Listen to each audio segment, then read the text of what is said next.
All right, you've got the nomination. You now have to win. But in order to win, you have to form a campaign team, get an office, usually a failed pizza parlor somewhere that you find. What are those steps that somebody should go through? By that time, you've linked into the party apparatus. So you'll start to get orders from head office. I'm assuming we're talking about a local candidate here, and we're not talking about a leadership contest or some other greater prize. And we're talking about a brand new candidate and not an incumbent who is coming back. New candidates have a much tougher time because they've got to get name recognition in the general public well before the election gets started. So it would be wise for a new candidate to get a campaign office opened sooner rather than later, far before the writ being dropped. There is also some advantages to doing some pre-writ spending that does not count as your writ expense. What should you buy pre-writ? You can buy advertising pre-writ. You can start knocking on doors early in the campaign. You're never going to have enough time in a 45 or 50-day campaign to knock on every door in your riding, so you may as well start knocking well in advance of the election campaign. Because the most important thing for a new candidate is to ensure that they introduce themselves to the riding. It might, I remember one candidate where we ran billboards and bus shelter ads well in advance of the campaign because he was unknown and we were running against an incumbent. You have to get the name recognition so that when people see it on the ballot, they make an association and say, I can vote for that guy or I can vote for that gal. And if you can't rent a billboard, rent the back end of a truck and park it somewhere with a notice on it? A back end of a truck will do, riding around the riding, whatever you have to do to attract some attention. And get your name out there. What do you think of other communication techniques, the so-called personal piece of the candidates and introducing who they are that is dropped, preferably in the candidate canvas, right. Other brochures, speeches, all candidates meetings, those other communication vehicles, speak about how important they are. They're very important. Going to the door, you're not going to receive somebody at every single door, so you've got to leave something behind. So that's your pre-writ package. Quite often that, again, is just an introduction. The party platform isn't out yet if you're knocking in advance of the campaign. So you can't do much more than an introduction and tell people who you are and the general broad strokes what the party stands for. But that goes in the door and it now associates you and affiliates you with the party that you're running for. That's step one. In the campaign itself, by that time you'll start to have some policy to add into it so you can tell people what you're going to do as their candidate. Very important. It's the only thing that you have to get through the mass media that's harder and harder to get through because there's so much of it out there online and social networking and all those other ways to approach campaigning. Now, if you're supervising that piece, yep. You have a decision to make about how big the leader's name is, the party colors are versus the local candidate, right. And I take it that on some occasions it's one and on some it's the other that predominates. And in some occasions, right in the middle of the election, it switches. Mm-hmm. I can remember the 1993 election.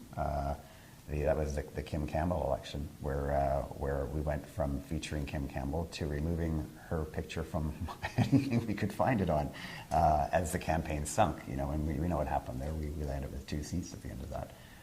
So it does change in the middle of a campaign, but quite often you can have a very popular party leader. And I think that's more important in large city ridings, where there's less emphasis on the individual candidate and much more on the party itself, because you just don't get the chance to know your local candidate. We all watch at least all of us who are political junkies, watch the national leaders debate that is televised, but at the riding level there is often an all candidates debate. Probably with about as much importance at the local level than the national one has at the national level. What's your view on preparation and the impact of that? Yeah, I'm not even sure that I would agree that it's as important as the national debate. And again, it depends. In a smaller town, yes, it might be. If you're in a large urban riding, less so, because the only people that tend to show up at these debates are the people trucked in by each of the candidates to make noise. So there's not a lot to gain. I know that one riding that I managed in downtown Toronto, we could have had a debate every single night during the campaign, and you have to pick and choose which ones you're going to go to, because after 3 or 4 nights of seeing the same people in the hall, you realize you're wasting your time. So you skip one, and then you get in trouble for not going to see this group, but hopefully you've knocked on 500 doors somewhere else over the course of that day instead of you're wasting your prep time and heading out to a meeting and again seeing the same people over and over again. Well, I guess that's the big difference at the riding level, is that you can get invited by a dozen different worthy groups, citizens groups, lobby groups, NGOs, and there'll be church groups, there'll be, and as you said, NGOs, any number of people who want to invite you to come and speak about, anything from rent control issues to a hospital that's being closed or opened, or traffic issues if you're on the local level. And everybody thinks their issue is important and thinks they can put a crowd in the room. And they may, there might be some overriding huge issue in a town that you want to have a debate on because it's favorable, and you make sure you show up at those ones. But you have to play to your strengths. Campaigning is not about running into the worst part of enemy territory and thinking you're going to come out with your scalp.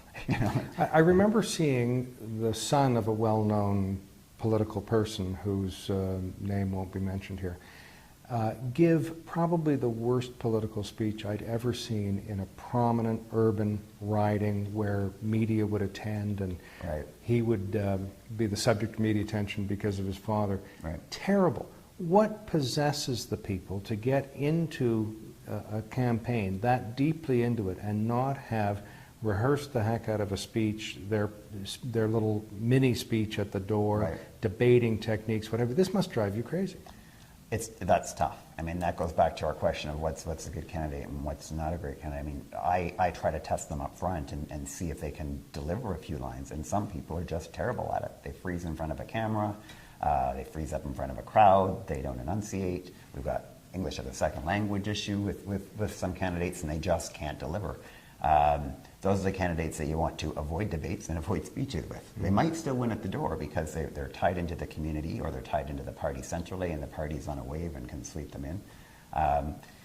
You don't ever want to hide candidates, but some of them just aren't that great, and they may have won the nomination because the most people showed up. And then my job at that point is to get as many on our team elected, regardless of whether they're the most amazing or I mean, the ones who can't deliver a speech and can't stand up and do that type of thing, they're never going to land in cabinet, but they might be a very good local representative. Among the best advice I've heard is from a filmmaker friend of mine who looks at video of people, and he says, now you watch TV and you go to films. Do you see anyone who looks like that on film or in TV or acts like that? Now, I've tried to say to female candidates, you have to have hair and makeup before you go anywhere. Mm-hmm. To men, you have to have hair and makeup before you go on television, and wardrobe, and take a look at how you look. Yep. And it was 50 years ago that Edward Heath campaigned with two suits that were identical so that he always looked like he had a right. pressed suit on. Right.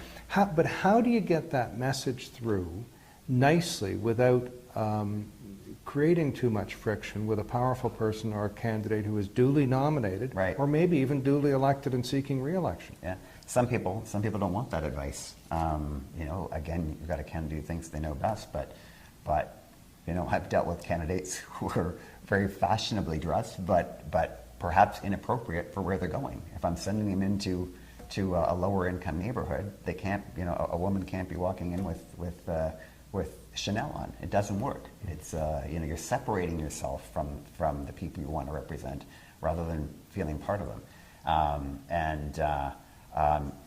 Again, you've got to have a candidate that's willing to take advice. If not, I mean, you lose campaign managers and you lose campaigns.